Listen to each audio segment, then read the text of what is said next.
Well, with Modern Warfare Remastered's Platinum out of the way, I figured it was only natural to go on to Modern Warfare 2 next. I imagine that like a lot of people, myself included, we have a special place in our hearts for the original Modern Warfare 2. So, after getting my feet wet in platinum hunting on the Modern Warfare Remastered, I figured I'd give the sequel a shot.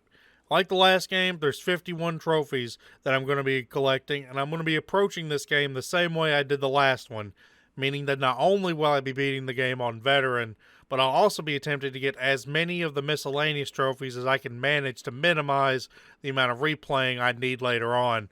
So, without further ado, let's get into it. Also, before we begin, a little disclaimer. I lost the footage for Soap on a Rope, Prisoner 627, and the Harder They Fall trophies. Honestly, I don't know what happened.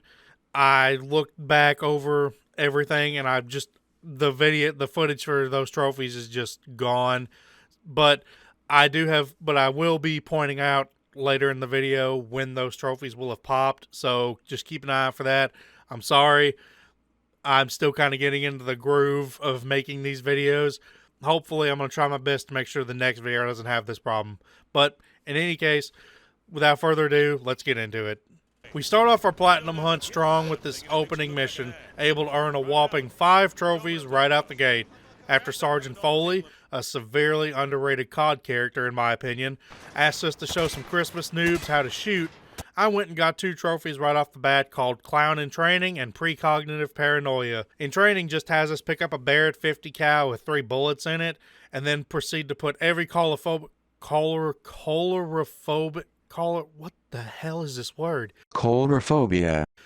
People who are scared of clowns, this trophy will put your mind at ease. Next, I make my way to the pit, where we actually earn the rest of the trophies. The next one being Precognitive Paranoia, which asks you to make sure no one goes through the trauma of loose ends ever again. Next trophy wasn't too difficult, as Pit Boss just asked you to beat the training course in under 30 seconds, which of course I passed first try because I am indeed a gamer. However, the next trophy I earned here, called The Student Surpasses the Master, actually took a bit of time and skill. This trophy asks you to beat the entire course in under 19.7 seconds, which may not sound difficult to some of you, but trust me, this trophy does take a little bit of work. There's no one surefire strategy for getting this trophy, other than just trying to get like your accuracy score as high as possible, and normally you can do this by shooting at least 2 targets with 1 bullet. That's the way I found it, because I think you can shave off like 5 to 6 whole seconds off your clock by doing this, and then just running the course and practicing it and just trying to remember where all of the targets are.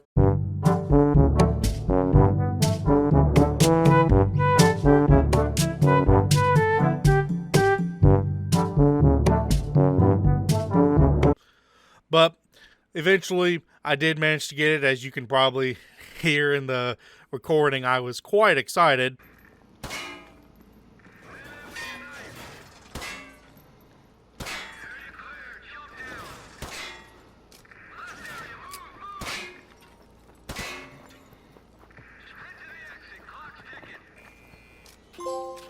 Yes, I got it! Anyway, before I continue, post in the comments what your quickest time in the pit is down below, by the way. I'd love to hear it. After I get done with all that, I choose the Veteran difficulty, and upon walking up the stairs, I unlock the Back in the Saddle trophy. This mission was also pretty lucrative in terms of trophies, since we were able to unlock 4 of them.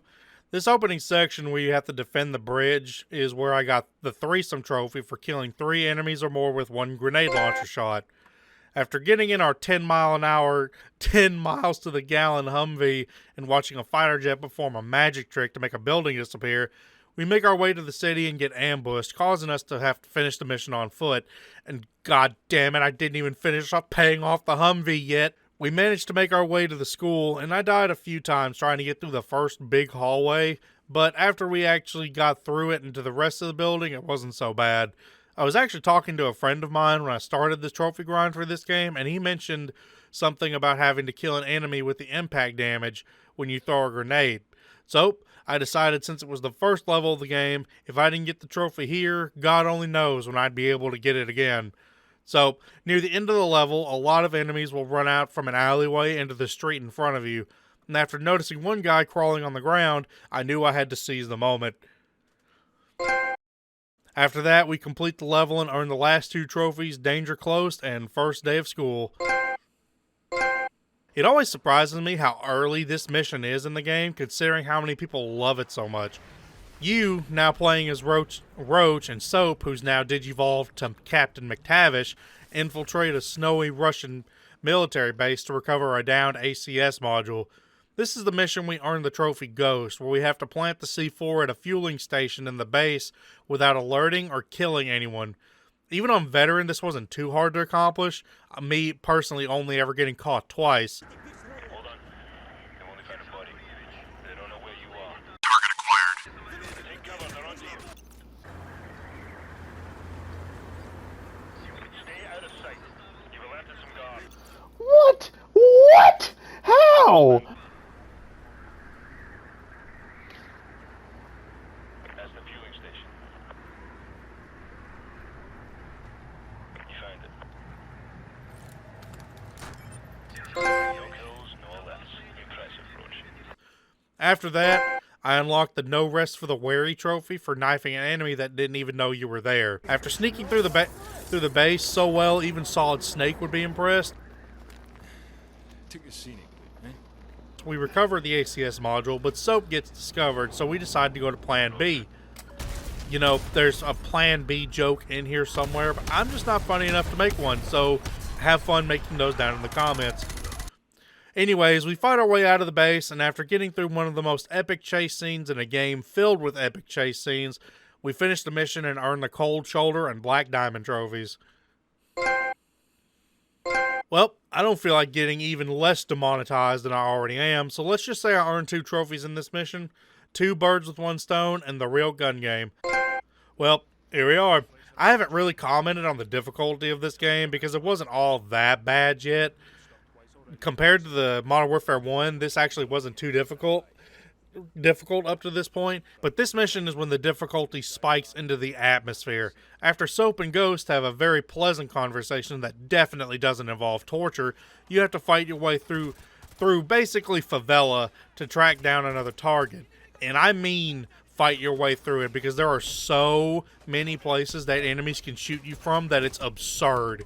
The first section of this mission is pretty rough, and I died quite a few times just trying to brute force my way through it.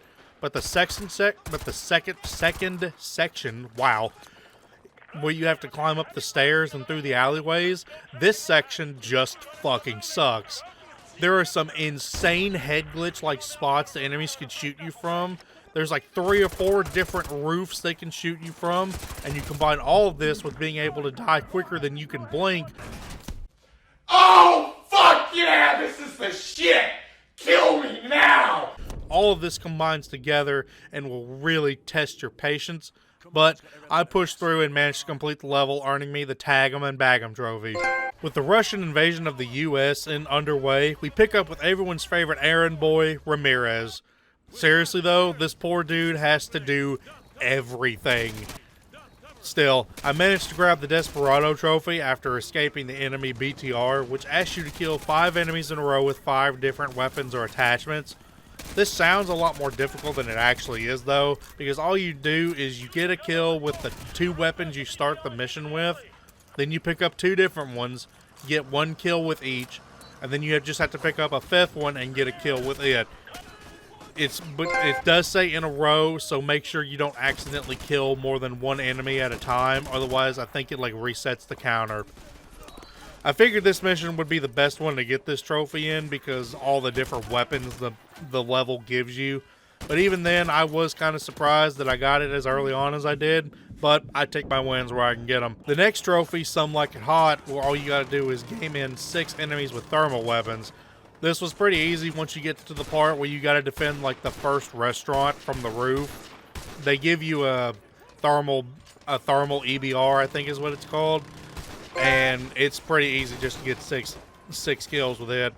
The next one, however, was a bit trickier, being Silent Skies, where you have to destroy both the BTRs in this mission without using the Predator drone. Luckily, you can find RPGs from a few enemy soldiers laying around, so all you gotta do is do that, take it to the ammo depot that's on top of the first restaurant roof, and it gives you like 4 or 5 rockets, and you can take them out pretty quickly. After you do get a hold of the Predator missile, however, you can unlock the next trophy, 10 plus foot mobiles trophy. Good lord. 10 plus foot mobiles trophy for taking out 10 or more enemy soldiers with 1 Predator missile. Keep them away from Megaton! 10 plus KIAs. Good hit, good hit. After Ramirez takes on a whole-ass army practically by himself, we complete the mission and earn the Royale with Cheese trophy. This mission was also really irritating. In fact, honestly, both the favela-esque missions are pretty difficult. This one was at least a little more open than Takedown was, but there are still so many spots you can get shot from, it's crazy. I also admit I put myself through the ringer a bit more than I should have because I was trying to get the Look Ma 2 Hands trophy for getting 10 kills in a row with an akimbo weapons. Thankfully, I got pretty early on. We fight our way up to the market section of the map, where I earned the next trophy, Colonel Sanderson. I got pretty concerned I wouldn't be able to get this trophy during the veteran run because the chickens just kept dying due to like crossfire from my teammates and the enemy soldiers. Luckily though, near the end of the market section, there are some specimens there ripe for the trophy taken, which is exactly what happened, thankfully. After Roach botches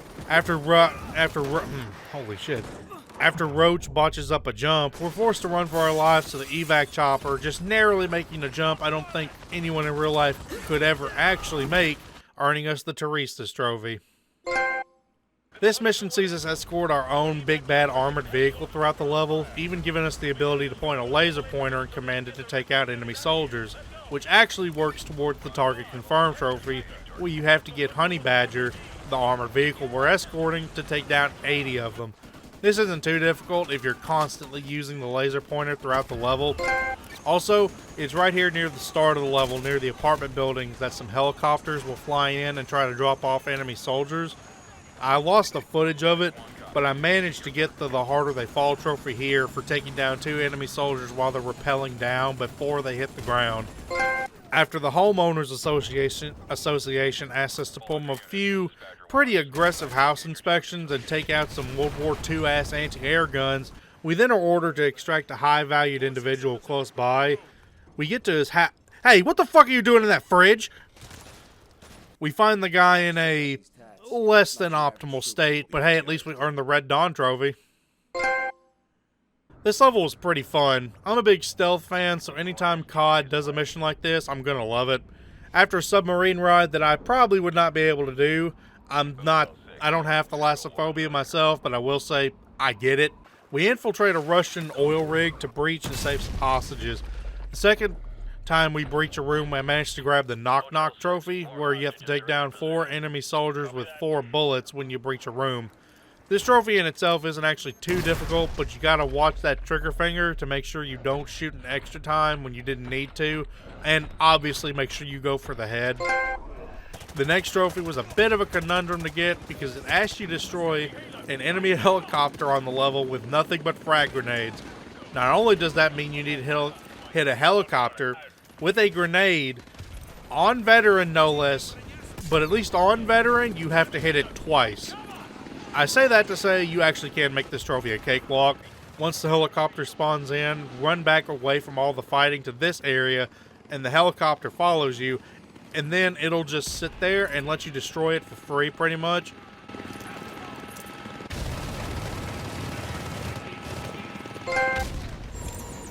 Enemy helicopter has been neutralized.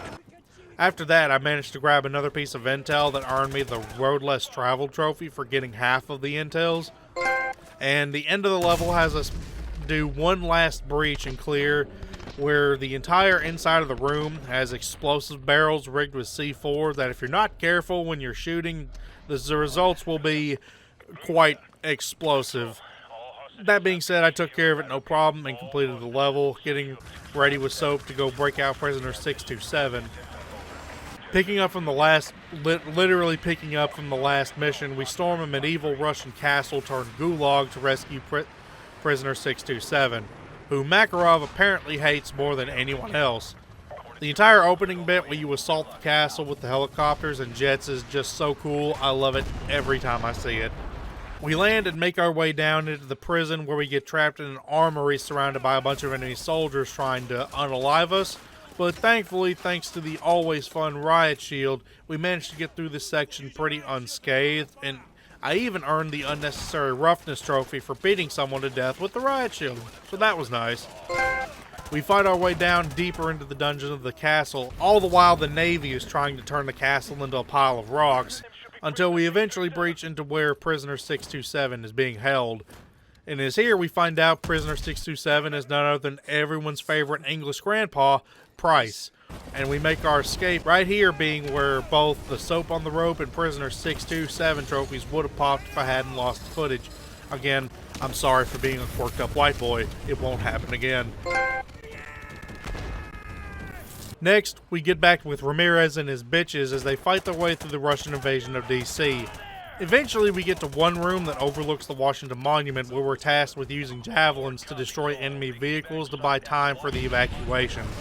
Right here is where you can earn the Bird Hunter trophy for destroying 10 enemy helicopters with javelins. This trophy is a bit tricky to get actually, as in order to get all 10 right near the end where you have to leave the room and the timer pops up, you have to stay and one more helicopter will spawn in that you need to destroy, otherwise you only end up with like 9 helicopters, 9 or 8. Units, execute level 3 evacuation protocols, urgent surgicals only. Get to the roof and army with the SEAL team. Move!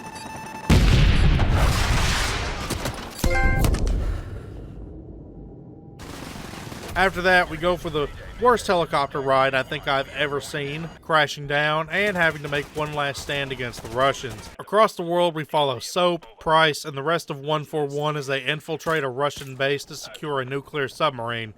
The first big stealth section of the mission actually goes pretty smoothly.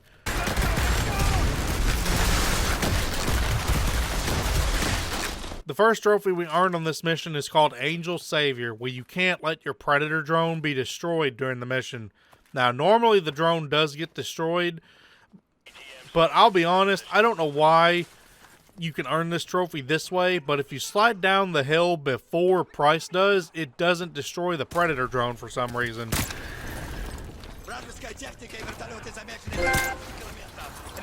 So, we fight our way through this snow-covered village where we get access to another Predator drone that we can actually use.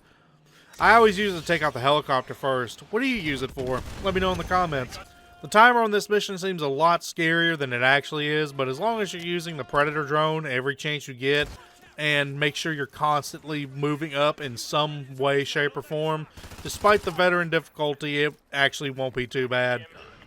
After all of that, Price sneaks onto the submarine and actually launches a nuke, much to everyone's surprise, earning us the Desperate Times and Ends Justify the Means trophies. I'm going to clump the next 2 missions together, Second Son and Whiskey Hotel, because they're practically built off one another. We join back with Ramirez and his goon squad as they fend off the Russian forces. Suddenly, the nuke Price launched from the last mission goes off in space. By the way, rest in peace that one astronaut dude, a true MVP, and causes an EMP to go off and disable all electronics, causing chaos as our favorite Ranger squad makes it to safety, being told that everyone is to regroup at Whiskey Hotel. We fight our way through dark and destroyed buildings until we find the president's bunker underneath the Eisenhower building, which we then make our way through and fight to retake the White House. The tension gets pushed even higher once we get inside and discover that the military are set to bomb and destroy the White House unless we can get to the roof and like shine some flares that's shown it's been taken back, which thankfully is exactly what happens. Corporal Dunn expresses his want to go to Russia, and we earn the Whiskey Hotel and Homecoming trophies. Here we are, the infamous Loose Ends mission. After Shepard narrows down Makarov's location to 2 possible spots, 141 splits into 2 teams, with Soap and Price going to the Boneyard in Afghanistan, and Roach and Ghost going to a cabin in the Russian mountains. After narrowly avoiding an ambush at the start of the mission, I spend the next several minutes just running up to enemies and placing claymores at their feet for the next trophy on the agenda, Claymore, which tasks us to take out 10 enemy soldiers with claymores. You can imagine how this went.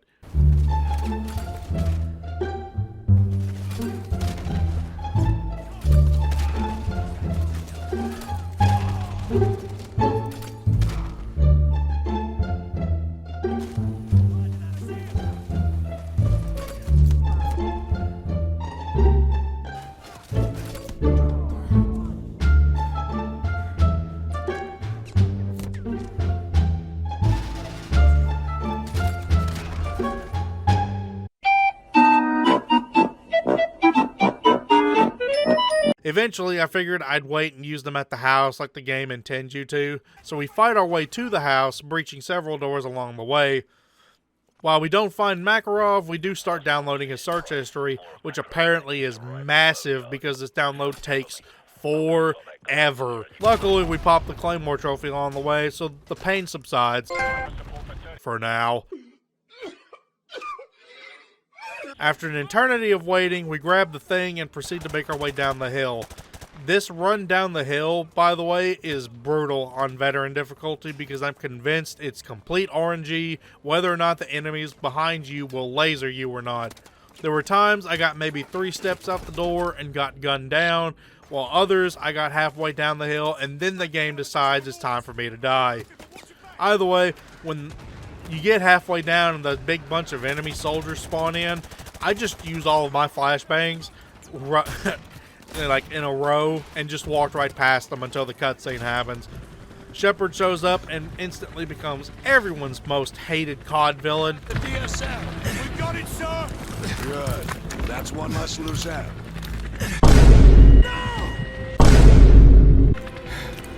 And we earned the pawn trophy. We rejoin with Price and Soap in the Boneyard as all hell breaks loose. Shepard's men are fighting off Makarov's men, and Price and Soap are caught in the middle. We run our way through the Boneyard, Price managing to negotiate with Makarov for Shepard's location. This level is actually surprisingly easy considering how much gunfire is going on. I don't think I died maybe like a handful of times. But anyway, for the most part, I was able to run through it, barely shooting anybody other than a few soldiers that got in my way. After a great chase scene and illegal parking a Jeep inside of a plane, Soap and Price get ready for one last mission.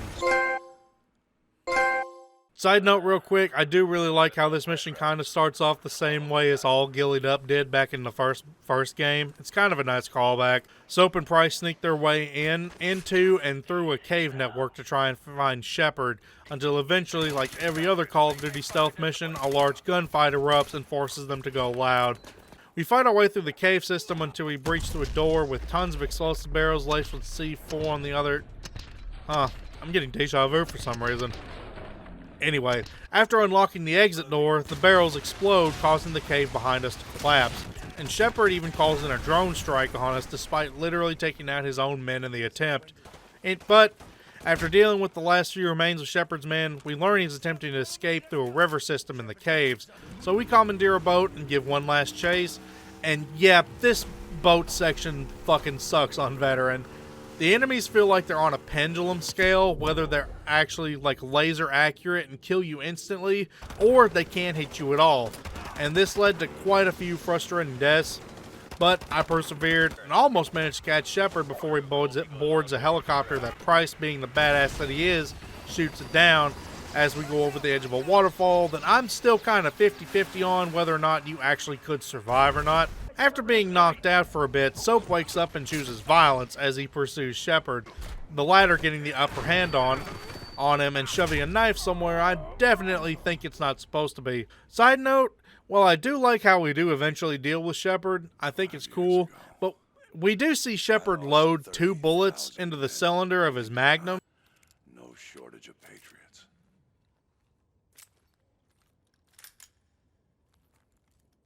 I know you understand. And the first shot misses because Price comes in and knocks him away, and then later on, Shepard knocks the gun away from us when we get it. But I'm just saying, like, would it have been cooler? I think, personally, it would have been cooler if we had killed Shepard with the last bullet in his Magnum. But maybe that's just me. I don't know. Comment down below which one you think is cooler, the knife or my Magnum idea. Anyways, we returned to Cinder Shepard's knife and earned, for the record, Off the Grid and the Price of War trophies. Overall, the campaign is just as fun as it was back then. But I immediately could tell it wasn't anywhere near as difficult as the first game. Like, not even close. I mean, there were times where I seriously questioned if I still had the game difficulty set to veteran or not. But that's neither here nor there. Right now, we got Treenup Cloffies to take care of. And thankfully, there's only 4, which is Drive-By, Leave No Stone Unturned, Immortal, and Do Not Push This Button. Drive-By is where you game in 20 enemies by shooting them while driving. A quick replay of Cliffhanger on Recruit knocked this out pretty quickly. It was here, I also made the conscious decision to leave the Do Not Push This Button trophy for last for personal reasons. So I went on to collect the next trophy, the Leave No Stone Unturned, for collecting all the enemy intels. Then I went ahead and played the entire campaign again on Recruit to earn the Immortal trophy, where you have to beat every mission in the game without dying or reloading a checkpoint. Now, lastly, we have the Do Not Push This Button trophy, where you have to push the button on both sides of the museum, an extra side mode unlocked after beating the game, and survive. When I was younger, I don't think I ever beat the museum. I remember dying over and over, and I was always failing. If I ever did beat it, I seriously don't remember. So I decided to leave this trophy for last because to me it represents I'm now older, I'm now more capable, I'm now wiser, and I'm finally able to overcome this challenge that I wasn't to when I was younger. So, with the press of a button, I take on one last challenge, and after a few minutes of gunfighting, I managed to get through all but one enemy left. And through it all, Ghost was the last one I had left, and like the siren's call of old Greek myth, I couldn't resist the chance to finish off this platinum hunt in a darkly fitting way.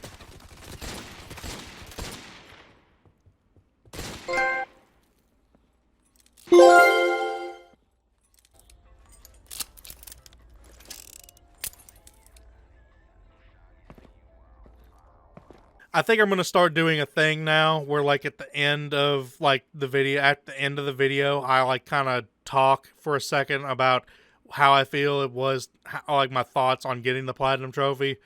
Overall, I don't think this platinum was that difficult at all to get, in all honesty.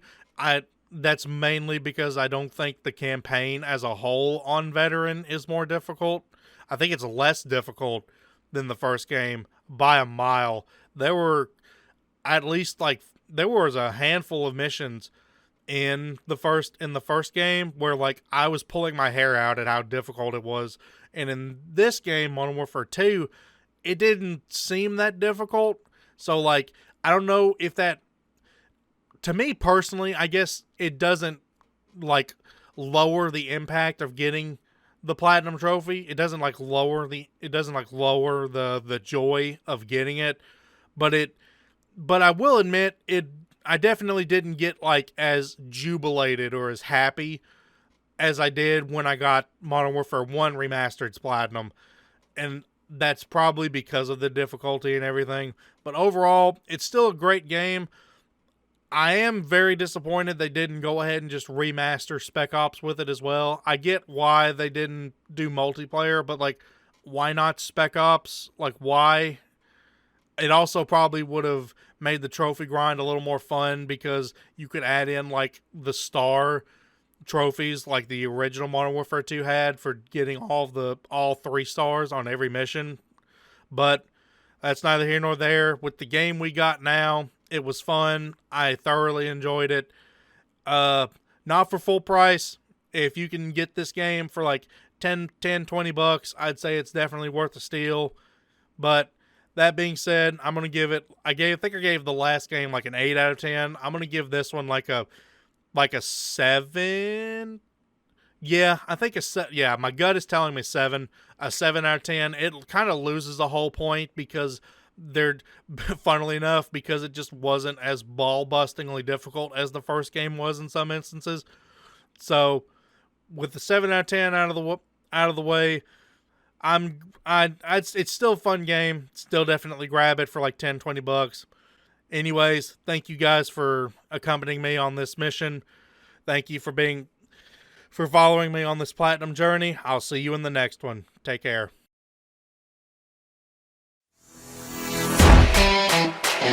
Thank you.